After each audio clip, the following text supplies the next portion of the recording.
하나님의 말씀을 보도록 하겠습니다. 마태복음 18장 1절부터 14절까지 말씀입니다.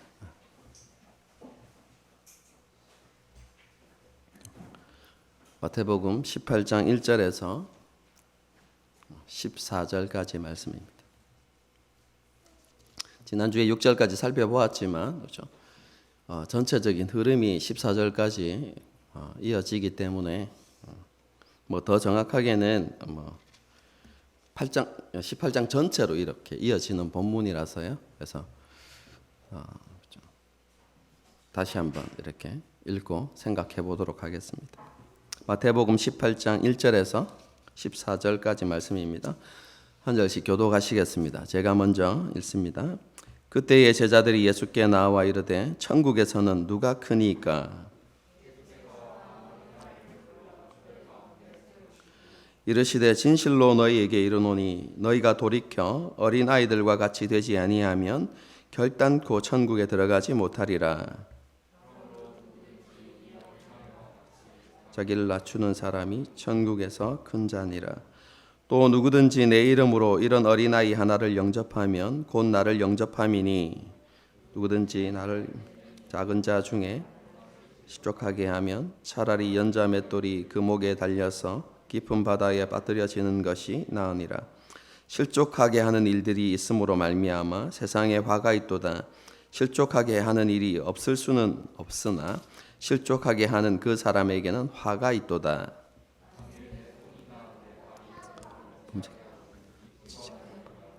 장애인이나 다리를 저는 자로 영생에 들어가는 것이 두 손과 두 발을 가지고 영원한 불에 던져지는 것보다 나으니라. 만일 내 눈이 너를 범죄하게 하거든 빼어 내버리라. 한 눈으로 영생에 들어가는 것이 두 눈을 가지고 지옥불에 던져지는 것보다 나으니라.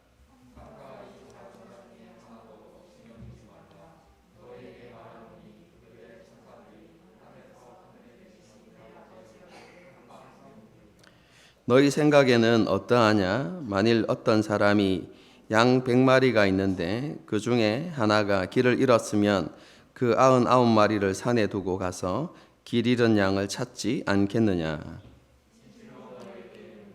만일 찾으면 길을 잃지 아니한 99마리보다 이것을 더 기뻐하리라. 함께 읽겠습니다. 이와 같이 작은 자 중에 하나라도 하나님에 계신 너희 아버지의 뜻이 아니니라. 아멘. 예수님의 공생의 사역의 마지막이 점점 가까워오는 시점에 제자들은 예수님을 통해서 세워질 그 메시아 왕국이 이제 곧 도래할 것이다. 이렇게 생각했습니다. 그리고 자신들은 쉽게 말해서 개국공신으로서 높은 자리에 앉게 될 것이다. 이런 생각들을 다 하고 있었습니다. 그런데 문제가 있죠. 누가 가장 높은 자리에 앉게 되느냐. 그럼 그것이 문제였고 그것으로 인해서 제자들끼리 서로 논쟁하는 일도 그렇게 잦아졌습니다. 그러던 중 기회가 생겼을 때 제자들이 예수님께 물었습니다. 예수님, 천국에서는 누가 큰 자입니까? 이런 질문을 했죠. 그죠? 이거는 그죠? 누가 덩치가 큰가? 이걸 묻는 것이 아니라 누가 가장 높은 자리에 앉아서 가장 큰 특권을 누리게 됩니까? 이것에 대해서 물은 것입니다. 그럼 자기 욕망과 욕심에 사로잡혀 있는 이런 제자들, 예수님께서는 그런 제자들을 보시면서 이렇게 대답하시죠. 너희가 돌이켜 어린아이들과 같이 되지 아니하면 결단코 천국에 들어가지 못하리라. 너무나 충격적인 말씀이었습니다. 여러분, 지난 시간에 말씀드렸죠. 제자들은 당연히 그렇죠? 자신들은 천국에 들어갈 것이다. 아니 이미 자신은 천국에 들어와 있다. 이런 생각들을 하고 있었습니다. 그리고 그뿐만 아니라 우리는 당연히 그 천국에서 메시아 왕국에서 큰 상을 받아 누릴 것이다. 그것은 지극히 당연한 결과다. 이렇게 생각하고 있었죠. 그런데 이런 생각을 가진 제자들에게 예수님께서 뭐라고 말씀하십니까? 어린아이와 같이 되지 아니하면 너희가 천국에조차 들어갈 수 없다, 이렇게 말씀하시죠. 그럼 이것은 어린아이와 같이 순수하고 자신을 낮추어야만, 그렇게 겸손해져야만 천국에 들어갈 수 있다는 말씀이 아니라고 지난 시간에 제가 매우 강조했습니다. 여러분, 그 당시 어린아이는요, 무능력한 존재, 무가치한 존재. 여러분, 그래서 한 사람으로서 인격적인 대우를 받지 못하는 그런 존재였습니다. 그러므로 어린아이처럼 된다는 것은 하나님 앞에서 자신이 무가치하고 무능력한 존재임을 철저하게 하나님 앞에 인정하고 하나님의 은혜를 바라는 그 사람이 천국에 들어갈 수 있다라고 예수님께서 말씀하신 것이죠. 천국 문을 열 능력도 없고 자격이 없어서 하나님께서 열어주시기만을 기대하고 또 하나님께서 들어갈 수 있는 은혜만을 주시기를 여러분 그것을 간절히 소망하는 여러분 그런 사람이 천국에 들어갈 수 있다는 것입니다. 그렇죠? 예수님께서 이런 것들을 통해서 제자들이 가진 욕망과 욕심, 교만을 이렇게 책망하신 이후에 그렇죠? 천국에서는 어린아이와 같은 자가 큰 자다, 이렇게 말씀하시죠. 이게 무슨 말씀인지는 제가 지난 시간에 말씀드렸죠. 죽기까지 낮아지신 예수님처럼 자신을 하나님을 온전히 신뢰하고 순종하는 자, 그리고 예수님을 온전히 따르고 예수님을 닮아가는 자, 그들이 천국에서 큰 자다라는 의미가 있다고 제가 지난 시간에 말씀드렸습니다. 그리고 그렇게 예수님을 닮고자 하는 사람들, 예수님을 따르고자 하는 사람들은 세상에서 무가치한 존재로 여겨지는, 천대받고 소외되어지는 지극히 작은 자들을 돌아보고 섬기는 그런 삶을 살아야 한다고 제가 말씀드렸습니다. 다르게 표현하면 갈라디아 말씀처럼 그리스도인은 오직 사랑으로 종노릇하는 삶을 살아가야 한다는 것입니다. 오직 겸손한 마음으로 남을 자신보다 낮게 여기고 서로를 섬기는 그런 삶을 살아가야 한다는 것이죠.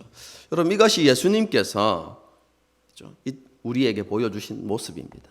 예수님께서 이 땅에 오셨을 때 그 모습을 뭐라고 표현하죠? 종의 형상으로 오셨다라고 이야기합니다. 그럼 종의 모습으로 오셔서 그분이 하신 일이 무엇입니까? 그럼 마가복음을 보게 되어지면 내가 온 것은 섬김을 받으려 함이 아니다. 오히려 섬기려 하고 많은 사람들을 위하여서 내 모든 것, 그죠? 생명이라고 표현되어 있는데 내 모든 것을 내어주기 위해서 이 땅에 왔다, 이렇게 말씀하시는 것이죠. 여러분, 그리스도는 이런 예수님의 마음을 품고 섬기는 삶을 살아가야 한다는 것입니다. 그리고 이런 섬김에는 차별이 없어야 한다고 말씀드렸습니다. 부와 명예와 힘을 가진 자라고 귀하게 대하고 힘없고 가난한 자라고 무시하고 멸시하면 안 된다는 것이죠. 힘없고 가난한 사람들, 그죠? 세상에서 지극히 작은 자들이라고 여겨지는 그 사람도 모든 사람들과 동등한 존재임을 여러분 우리가 인식하고 그들을 영접하고 섬기는 그런 삶을 살아가야 한다는 것입니다. 예수님께서는 이렇게 지극히 작은 자를 영접하는 것, 곧 세상에서 무능력하고 가치 없다고 취급받는 그런 지극히 작은 자를 존중하고 섬기는 것이 곧 예수님을 섬기는 것과 같은 것이다 이렇게 말씀하셨죠. 그러면서 그들을 실족하게 해서는 안 된다라고 말씀하시면서 그들을 실족하게 하면 그들에게 화가 있을 것이다라고 그렇게 경고까지 하셨습니다. 여러분, 이런 말씀 이후에 8절과 9절이 이어집니다. 읽어보겠습니다. 제가 읽어드리겠습니다. 만일 내 손이나 내 발이 너를 범죄하게 하거든 찍어 내버리라. 장애인이나 다리 저는 자로 영생에 들어가는 것이 두 손과 두 발을 가지고 영원한 불에 던져지는 것보다 나으니라. 만일 내 눈이 너를 범죄하게 하거든 빼어 내버리라. 한 눈으로 영생에 들어가는 것이 두 눈을 가지고 지옥 불에 던져지는 것보다 나으니라. 여러분, 이 말씀은요, 그리스도인들에게 요구되어지는 거룩한 삶을 설명할 때 자주 인용되는 말씀입니다. 그렇지 않습니까?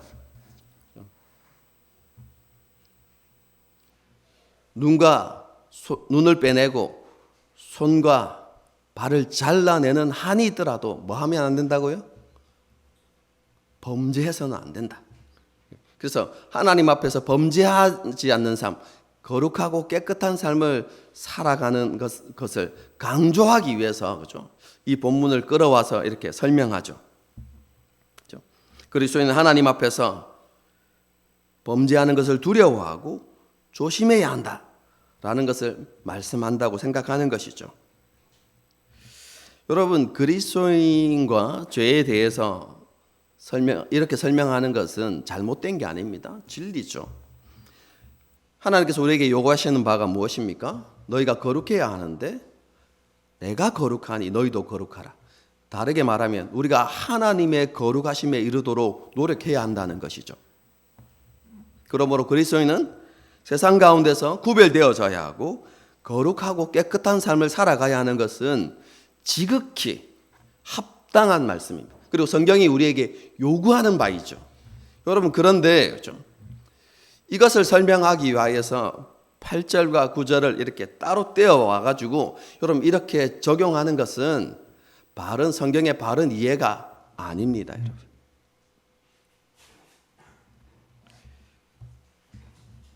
제가 항상 말씀드리는 거지만 말씀을 이해할 때 문맥을 벗어나서 이해하는 것은 합당한 방법이 아니라고 제가 늘 강조해서 여러분에게 말씀드리죠.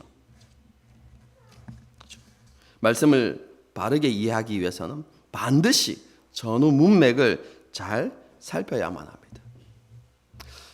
제가 자꾸 이런 것을 강조하면 또 이렇게 반문하는 성도들도 있을 수 있습니다. 목사님, 말씀을 통해서 은혜 받으면 되는 거 아닙니까? 평신도가 신학을 한 것도 아니고, 그렇죠? 목사님이 말씀하는 것처럼 그렇게 성경을 읽고 이해하는 건 너무 힘든 거 아닙니까? 거의 불가능한 것 아닙니까? 뭐 이렇게 항변할 수도 있겠죠. 여러분은 어떻게 생각하십니까? 저는요, 타당성이 있는 이야기라고 생각합니다. 신학을 하지 않은 일반 성도들이 말씀을 목회자처럼 읽고 이해하는 것에는 한계가 있기 마련입니다. 그럴 수밖에 없습니다. 저도 그 점은 충분히 인식하고 있고 인정합니다. 그런데요, 그렇지만 그런 한계가 있다고 해서 하나님의 말씀을 자신의 지식과 경험을 가지고 마음대로 해석하고 적용하는 것은 올바른 신앙의 자세가 아닙니다. 여러분, 말씀을 어떻게 읽고 어떻게 이해하느냐, 이것은 그리스도인에게 너무 중요한 문제입니다. 왜냐하면 말씀에 대한 태도는요, 우리의 신앙의 본질과 직결되기 때문에 그렇습니다. 어떤 본문을 읽을 때 그 본문을 통해서 하나님께서 이 본문을 통해서 우리에게 주시는 교훈이 무엇인지를, 그렇죠? 고민하거나 깊이 묵상하지 않고 그냥 내 생각대로, 내 방식대로 해석하고 받아들이는 것은 하나님의 말씀을 대하는 올바른 태도가 아닙니다. 여러분, 이렇게 성경을 보는 것 처음에는 아무런 문제가 없을 수 있습니다. 여러분, 그런 태도가 우리에게 여러분 신앙에 영향을 미치지 않는 것처럼 여겨질 수 있습니다. 여러분, 그런데 이러한 것들이 점점 그죠? 많아지고 그러한 세월들이 길어지면 어떤 결과가 나타나냐면 우리 안에 하나님을 경외하는 마음들이 점점 사라지게 됩니다.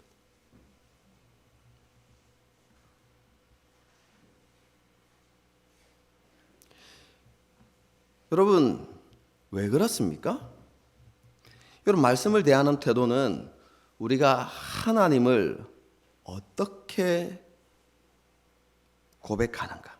여러분 그 신앙 고백과 깊은 관련이 있기 때문에 그렇습니다.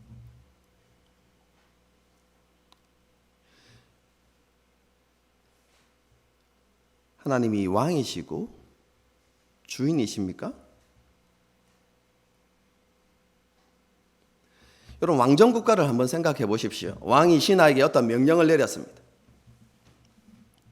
그런데 신하가 왕이 내린 그 명령의 그죠? 의도가 무엇인지 정확하게 파악하지 않고 그냥 자기 생각대로 그죠? 자기 방식대로 그럼 그 명령을 처리했다고 한번 생각해 보십시오. 여러분, 어떤 일이 일어날까요? 왕이 그것을 알았다. 그리고 그 신하의 생각과 의도와 방법이 왕이 생각하는 것과 전혀 다른 것이었다. 여러분, 그런 결과가 나오면 어떤 일이 발생할까요?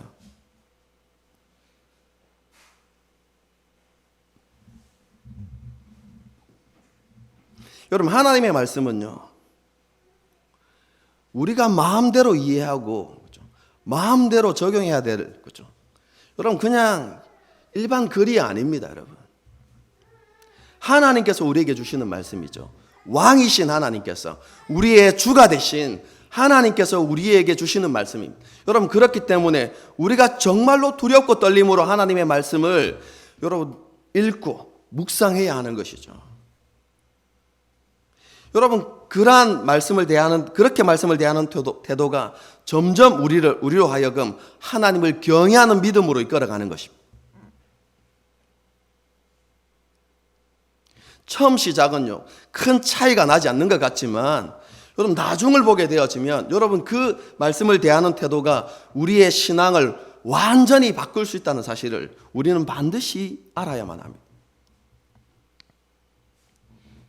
그래서 그리스도인은 하나님의 말씀을 읽을 때 다시 말씀드리지만 두렵고 떨림으로 하나님의 말씀을 대해야 하고 하나님의 말씀의 의미가 무엇인지, 참된 교훈이 무엇인지를 여러분 깨닫기 위해서 묵상하고 또 하나님께 기도하고 또 하나님의 뜻을 찾기 위해서 여러 가지 노력들을 하면서 말씀을 읽어 나가야 하는 것이죠. 자신의 힘으로 스스로 안 되면 성경 공부에도 열심히 참여하고, 여러분 그래도 이해가 되지 않으면 그죠? 목회자를 왜 세워놨습니까, 교회에? 목회자에게 말씀을 가지고 고민을 이야기하고, 그죠? 어떻게 해석해야 되는지, 어떻게 적용해야 되는지 물어보기도 하고, 여러분 그렇게 훈련해 가야 하는 것이죠. 처음에는 어렵습니다. 쉬운 게 아닙니다. 여러분, 그런데 그런 노력들이 쌓여갈 때, 그죠? 제가 처음부터 완벽하게 해석하고, 여러분 바르게 이해하고 바르게 적용해야 된다. 한치의 실수도 없어야 되고 잘못됨도 없어야 된다. 이걸 말하는 게 아닙니다, 여러분. 실수할 수도 있죠. 하지만 무엇을 잃어버려서는 안 된다고요? 하나님의 말씀을 바르게 이해하고 그 말씀을 우리의 삶에 온전하게 적용하고자 하는 그런 말씀을 대하는 온전한 태도가 우리 가운데 있어야 한다는 것이죠. 여러분 그렇게 노력해 가다 보면 실수할 수도 있고 여러분 잘못 이해할 수도 있고 적용할 수도 있는 것이죠. 하지만 계속해서 노력해 갈 때 우리가 그런 실수가 점점 줄어들고 하나님께서 원하시는 그 말씀의 방향으로 그렇죠? 우리가 나아갈 수 있게 되는 것이죠. 여러분 이런 말씀에 대한 태도가 우리 가운데 회복되어져야 하는 것입니다. 더 강조하기는 좀 그렇고요. 시간이 없으니까. 그렇죠? 본문으로 돌아와서 8절과 9절의 말씀을 살펴보겠습니다. 여러분 전후 문맥을 한번 보십시다. 여러분 바로 앞에 있는 7절의 말씀. 여러분 그것이 무엇을 이야기하고 있습니까? 읽어드리겠습니다. 실족하게 하는 일들이 있음으로 말미암아 세상에 화가 있도다. 실족하게 하는 일이 없을 수는 없으나 실족하게 하는 그 사람에게는 화가 있도다. 여러분 앞에까지 지극히 작은 자에 대한 이야기를 했죠. 여러분 그러면서 그들을 실족하게 해서는 안 된다라는 말씀이 여러분 계속해서 이어지고 있습니다. 여러분 그리고 그 말씀이 7절에서 끝나는 게 아닙니다. 여러분 10절의 말씀을 한번 보십시오. 삼가 이 작은 자 중에 하나도 뭐 하지 말라고요? 업신여기지 말라. 여기에서도 그렇죠? 무엇이 나옵니까? 지극히 작은 자가 나오고 그를 업신여기지 말라. 그래서 그를 실족하게 해서는 안 된다는 말씀이 이어지고 있죠. 여러분 이 사이에 8절과 9절이 들어가 있습니다. 여러분 그러면 이 8절과 9절을 무엇과 연관시켜서 이해해야 됩니까? 지극히 작은 자와 그를 실족해 하는 일과 관련시켜야 하는 것이죠. 이해가 되시죠? 여러분 그것이 성경을 합당하게 이 본문을 바라보는 것입니다. 여러분 이 8절과 9절은요. 지극히 작은 자와 관련해서 크게 두 가지 교훈을 우리에게 주고 있습니다. 첫 번째는요. 눈을 빼고 손과 발을 자르는 한이 있더라도 뭐 하면 안 된다고요? 지극히 작은 자를 실족하게 해서는 안 된다라는 말씀을 우리에게 강조하는 것입니다.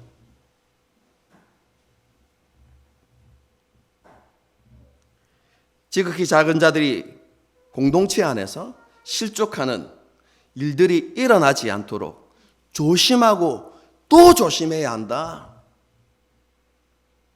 실족하는 일이 일어나지 않을 수는 없지만 그래도 공동체는 그러한 일이 일어나지 않도록 정말로 주의하고 조심해야 한다.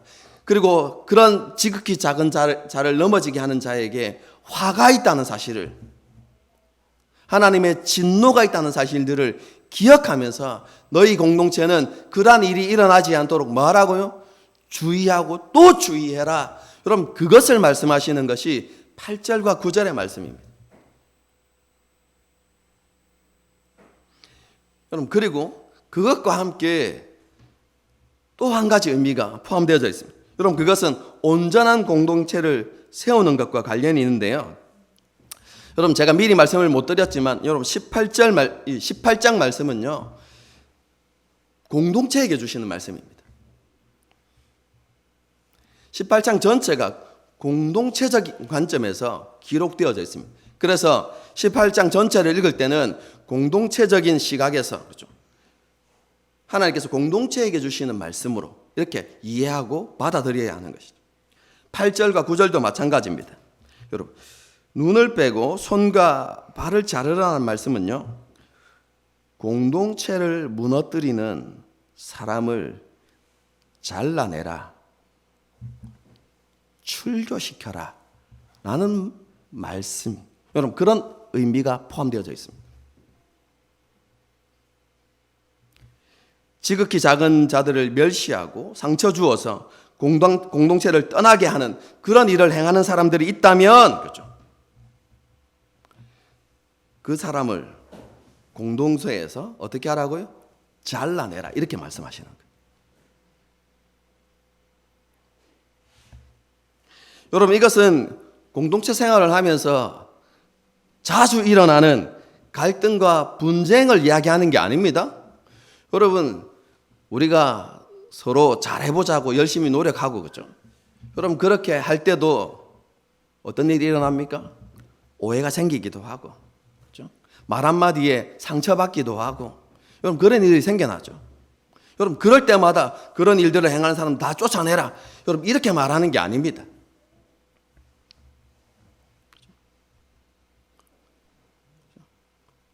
일을 잘하려고 하다 보면, 그죠? 소외되는 사람도 가끔씩 생겨나잖아요. 그러면 너 소외시켰으니까 나가. 여러분, 이렇게 하라는 말씀이 아니라는 것이죠. 자기 기준을 가지고 성도들을 쉽게 판단하고 정죄하는 그런 일을 행하는 사람, 특히 자기보다도 못하다고 생각되는 사람들을 무시하고 멸시하는 일을 하는 그 사람, 그럼 그 사람을 출교시키라는 것이죠. 조금 더 넓게 보면요, 거룩하지 못한 삶, 깨끗하지 못하고 정직하지 못한 모습으로 공동체의 순결함과 거룩함, 그리고 하나됨을 깨뜨리는 그 사람을 출교시키라는 것입니다. 그런데 아까도 말씀드렸지만 한두 번 그런 일을 했다고 출교시키는 것이 아니라, 그럼 출교의 원리는 15절 이하에 나와 있습니다. 문맥을 잘 보십시오. 여러분, 잘라내라 라고 이렇게 이야기하고 난 다음에 15절 이하를 보게 되어지면 공동체 안에서 어떤 사람을 출교시키는 내용들을 이야기하고 있다는 것입니다. 그래서 이런 문맥적인 상황을 살펴야, 그죠? 이 잘라내는 말씀이, 그죠? 공동체 안에 여러분 그런 문제들을 일으키는 사람들을 잘라내라는 의미가 함께 포함되어지는구나. 여러분, 이것들을 알 수 있게 되는 것이죠. 그죠? 여러분, 15절 이하의 말씀을 요약해서 말씀드리면 이렇습니다. 계속해서 죄를 짓는 사람, 그죠? 공동체가 그 사람을 찾아가서 권면하고, 그죠? 때로는 책망하고, 여러분 그렇게 함에도 불구하고 자신의 죄를 인정하지 않고 돌이키지 않는 사람, 회개하지 않는 사람, 여러분 그런 사람들은 어떻게 하란 말입니까? 공동체의 유익을 위해서, 공동체가 하나님께서 원하시는 아름다운 구원을 완성해가는 일에 있어서 여러분 그런 장애가 되는 그 사람, 끝까지 걸림돌이 되는 그 사람 어떻게 하란 말입니까? 출교하라는 것이죠. 여러분, 그래서 그런 사람들 출교하는 이유가 무엇입니까? 하나님께서 원하시는 공동체의 모습, 지극히 작은 자들까지도 존중받는 그런 공동체, 그래서 모든 그리스도인이 종이 되어서 서로의 발을 씻기는 그런 공동체를 세워서 공동체 안에서 지극히 작은 자들이 소외되어지거나 멸시받거나 무시받는 일이 없는 그런 하나님께서 원하시는 공동체를 세워야 한다. 여러분, 이 말씀을 강조하는 것이 8절과 9절의 말씀입니다.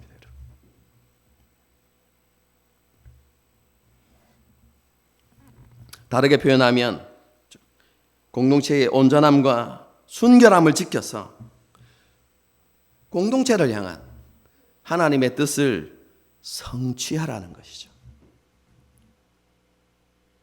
그 하나님의 뜻은요, 14절에 너무나 분명하게 나타나 있습니다. 14절의 말씀을 보겠습니다. 이와 같이 작은 자 중에 하나라도 잃어버리는 것은 하늘에 계신 너희 아버지의 뜻이 아니니라. 공동체를 향한, 그렇죠? 교회를 향한 하나님의 뜻이 무엇입니까? 지극히 작은 자라 할지라도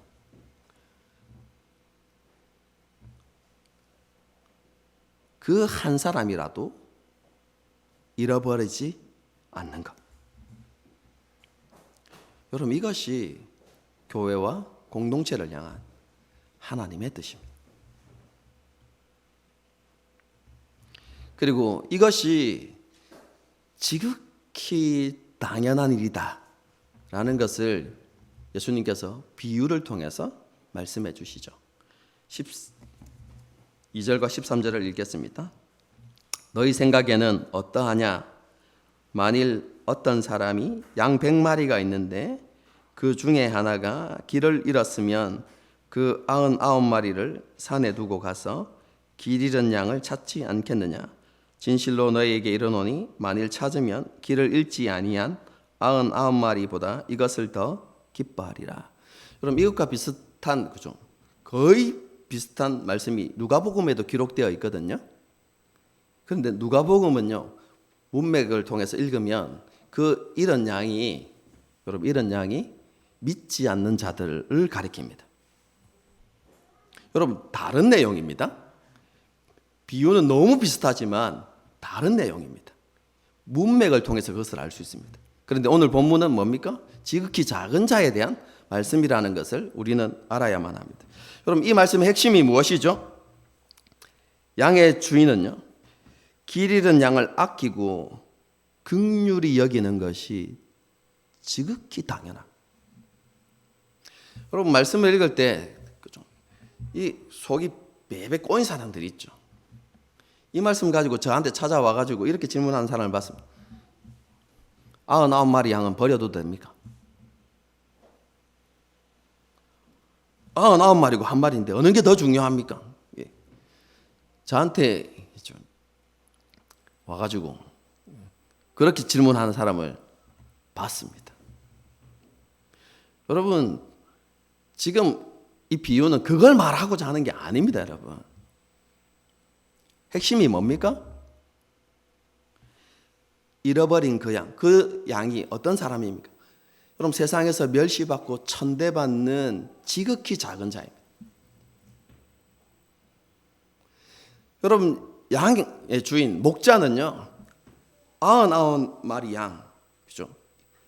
을 사랑하는 것 같이 길 잃은 양을 똑같이 사랑합니다. 여러분, 그렇기 때문에 여러분 찾기 위해서 노력하고 그를 찾아서 데려오는 것이죠. 여러분, 하나님도 마찬가지라는 것입니다. 하나님께서 지극히 작은 자들,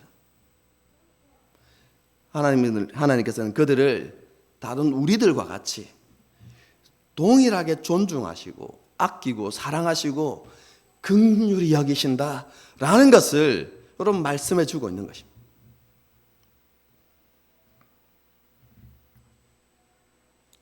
그렇기 때문에 그런 자 중 하나라도 나는 잃어버리지 않길 원한다 라고 하나님께서 말씀하고 있는 것이죠. 그러므로 공동체 안에 그러한 일이 일어나지 않도록 너희는 조심하고 또 조심해라, 이렇게 권면해 주고 있는 것입니다. 이게 오늘 본문의 말씀인데요, 여러분, 이 본문의 말씀은 하나님의 나라의 백성으로, 그리고 하나님의 자녀로 부름받은 우리가 어떤 공동체를 세워가야 하는지에 대해서 분명하게 말씀해 주고 있습니다. 뿐만 아니라 우리 안에 회복해야 될 마음이 무엇인지를 우리에게 정확하게 말씀해 주고 있죠. 오늘날 저와 여러분은 숨가쁘게, 그죠? 돌아가는 너무나 바쁜 세상 속을 살아가고 있습니다. 여러분, 그러면서 마음의 여유를 잃어버리고 있죠. 물론 친한 사람들은 만나고 챙기기도 하지만, 그죠? 더 많은 사람들, 특히 지극히 작은 자들을 이렇게 돌아보는 그런 마음의 여유를 잃어버린 채 여러분 그렇게 살아가기 쉽죠. 목사님, 자기 한 몸 간수하기도 너무 힘들어요. 맞습니다, 여러분. 틀린 말이 아닙니다. 힘들고 어렵죠. 여러분, 그러나 우리가 분명히 알아야 하는 것은 그런 자기 중심적, 여러분, 그런 삶을 사는 것이 우리의 삶을 더 피폐하게 만들고 더 힘들고 어렵게 만든다는 사실을 우리는 분명히 알아야만 합니다. 여러분, 사람이 가장 절망할 때가 언제인 줄 아십니까? 사업이 망했을 때? 사랑하는 사람과 헤어졌을 때? 물론 그때도 힘들겠죠. 여러분, 하지만 그때보다 더 힘들고 절망하는 시기는요, 내 편이 없다고 느껴질 때입니다. 세상에 나 혼자밖에 없다는 여러분 그런 감정이 밀려올 때 가장 힘들고 고통스러운 것입니다. 그럼 반대로 한번 생각해 보십시오. 언제나 내 편이 되어줄 사람들이 있다. 여러분 그런 확신이 있다. 여러분 우리의 마음이 어떨까요? 내가 무언가를 선택하고 어떤 일을 시작할 때에 항상 응원해주고 함께 고민해주고 그렇죠? 힘들어할 때 위로해주고 권면해줄 여러분 혹은 우리가 그릇된 길을 선택할 때 조언해주고 여러분 때로는 책망해줄 여러분 그런 사람들이 우리에게 있다. 나에게 있다. 여러분 이런 확신이 있다면 여러분 우리의 마음 상태가 어떨까요? 모든 것을 잃어버리고 가장 비참한 처지에 이른다고 할지라도 그래서 세상은 나를 멸시하고 천대한다고 할지라도 나를 영접해주고 품어줄 공동체가 있다. 여러분 그런 확신이 있는 사람 여러분 그런 사람의 마음이 어떨까요? 하나님께서는 교회가 하나님의 공동체가 그런 공동체가 되기를 원하시는 것입니다. 하나님이 원하시는 것은 공동체 안에 바리새인과 같이 사람의 눈을 의식하면서 종교 행위에 열심을 내는 여러분 그런 사람으로 가득한 공동체를 원하시는 게 아닙니다. 여러분. 하나님께서 원하시는 것은 공동체 안에 죽기까지 낮아지신 예수님의 마음으로 다른 사람을 기쁨으로 섬기는 여러분 그런 성도들이 많아지기를 하나님께서 원하시는 것이죠. 여러분 우리 교회 두 번째 표지가 뭡니까? 이거 모르는 사람 혹시 있는 거 아닙니까? 첫 번째가 뭡니까? 하나님을 기쁘시게 하는 예배 공동체. 두 번째는 뭐죠? 오늘 주제와 관련되어져 있는 사랑과 섬김의 공동체.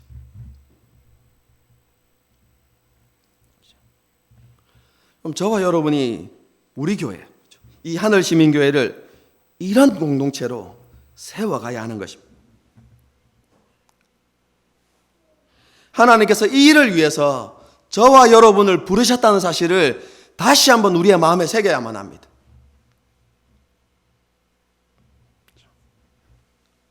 하나님께서 기뻐하시는 공동체를 세우는 것이 저와 여러분을 향하신 하나님의 뜻이고 저와 여러분을 이 공동체에 부르신 이유이기도 합니다. 여러분 그런데요. 이런 하나님의 뜻은 저절로 이루어지는 게 아닙니다.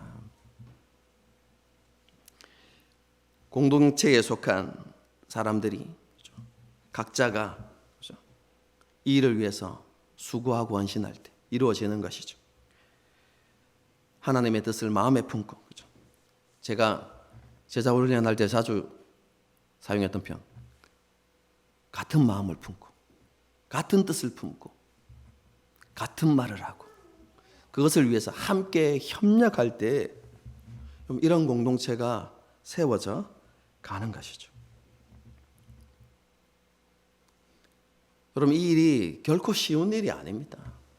왜냐하면 원수 마귀가 너무 싫어하기 때문에 여러분 그래서 끊임없이 우리가 이런 공동체를 만들어 가려고 노력할 때 우리를 시험하고 악한 생각을 심고 유혹하고 공격하는 것이죠. 다른 사람과 비교의식을 심고 왜 나만 이런 일을 해야 되는가 이런 생각을 하게 하고 원망과 불평의 마음들을 끊임없이 이렇게 심어서 하나님의 뜻이 이루어지지 못하도록 막는 것이죠. 여러분 우리에게 이런 영적 싸움이 있습니다. 그렇기 때문에 우리는 그런 마귀의 시험에 들지 않기 위해서 항상 깨어있는 그런 삶을 살아가야 하죠. 그러면서 우리는 예수님의 본을 받아야만 합니다. 여러분 예수님께서 예수님의 겟세마네 동산에서의 예수님의 모습 여러분 한번 생각해 보십시오. 하나님의 뜻을 이루는 것에 그렇죠? 주저하는 마음, 두려운 마음이 예수님에게도 있었죠. 그래서 하나님 앞에 이렇게 기도하지 않습니까? 하실만 하시거든. 이 잔을 내게서 옮기시면 안 되겠습니까? 여러분 이렇게 하나님 앞에 기도하죠. 하지만 결국 예수님은 하나님의 뜻을 이루는데 자신을 온전히 드립니다. 여러분 이런 예수님의 모습에서 우리가 본받아야 할 점이 있습니다. 그게 무엇입니까? 첫 번째, 그럼 하나님 앞에 간절히 기도해야 된다는 것입니다. 하나님의 뜻을 이루기 위해서 우리가 하나님 앞에서 기도해야 된다는 것이죠. 그리고 두 번째는 하나님의 뜻이 무엇인지를 날마다 우리의 마음에 되새기는 작업을 해야만 합니다.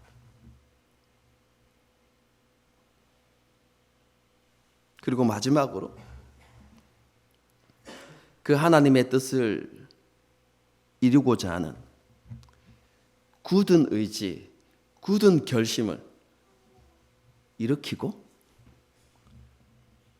실제로 우리의 삶에서 실천하는 노력을 해야 하는 것이죠.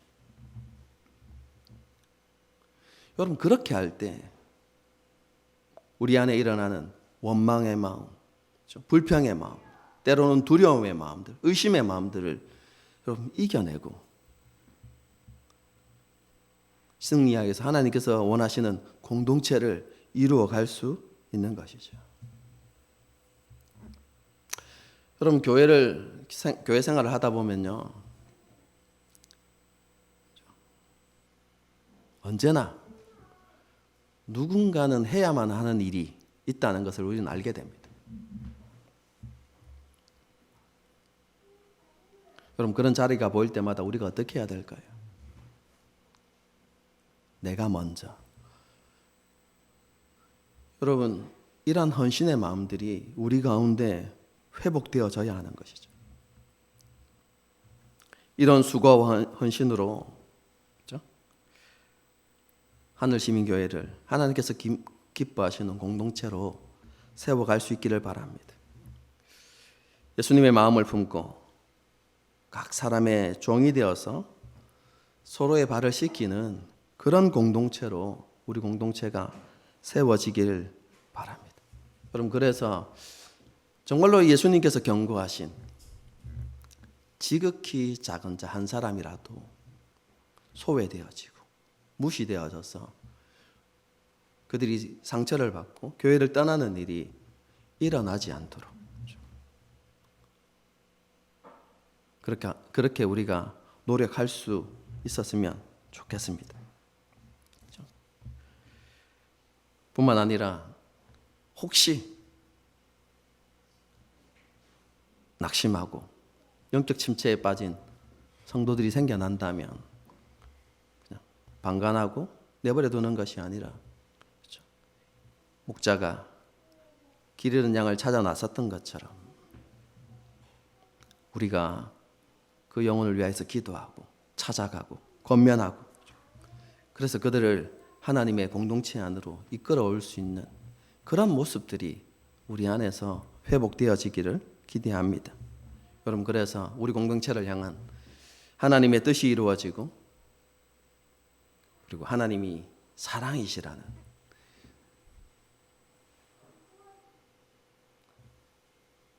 그것에 대한 증거를 나타낼 수 있는 그것을 증명해 갈 수 있는 우리 교회가 될 수 있기를 주님의 이름으로 축복합니다. 함께 찬양하고 기도하는 시간을 갖도록 하겠습니다.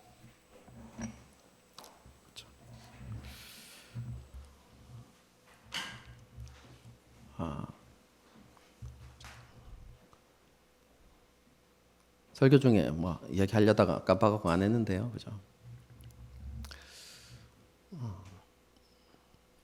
여러분이 저를 위해서 많이 기도해 주셔야 됩니다, 그죠? 사실 오늘 본문이 진짜 쉬운 본문이 아니거든요. 쉬운 본문의 말씀이 아닙니다. 굉장히 어려운 본문의 말씀. 18장 1절부터 14절까지가 굉장히 어려운 말씀입니다. 이런 말씀을 해석할 때 그죠? 그냥 제 편견, 제 생각이 들어가는 것이 아니라 정말 하나님의 말씀을 온전히 이해하고 바르게 가르칠 수 있는 그런 은혜가 있을 수 있도록 여러분 저를 위해서 여러분 많이 기도해 주셔야만 합니다. 그죠? 정말로 많이 노력합니다. 또 고민하고 또 고민합니다. 그리고 주석을 찾아보고 그죠? 한 권을 찾아보는 게 아니라 여러 주석들을 찾아보면서 정말로 이 말씀이 그런 의미인가 확인해보고 그래도 안 될 때는 그죠? 이런 말씀들을 하고 있는 다른 목사님의 설교들을 찾아보기도 하고 여러분 그렇게 하면서 노력합니다. 정말로 이 말씀이 그러한가? 그죠? 그렇게 하지만 저도 사람인지라 그죠? 실수할 수도 있고 그럴 수도 있겠죠. 하지만 그런 일이 일어나지 않도록 그죠? 여러분들이 더 많이 저를 위해서 기도해주고 또 저를 더 힘내게 하는 것은 이런 겁니다. 이런 말씀들을 어려운 말씀들을 풀어서 가르칠 때 이 말씀을 깨닫는 것을 기뻐하고 그죠? 또 감사함으로 그러한 하나님의 말씀을 받게 되어질 때 제가 더 힘이 나고 그죠? 더 신나게 이렇게 말씀을 연구하고 그죠? 그리고 그 말씀을 선포할 수 있게 되는 것이죠. 그죠?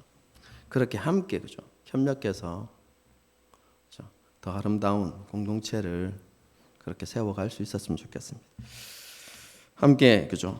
그런 기대를 가지고 서로를 바라보면서 축복하면서 그죠? 이렇게 함께 찬양하고 기도하는 시간을 갖도록 하겠습니다. 함께 찬양하시겠습니다.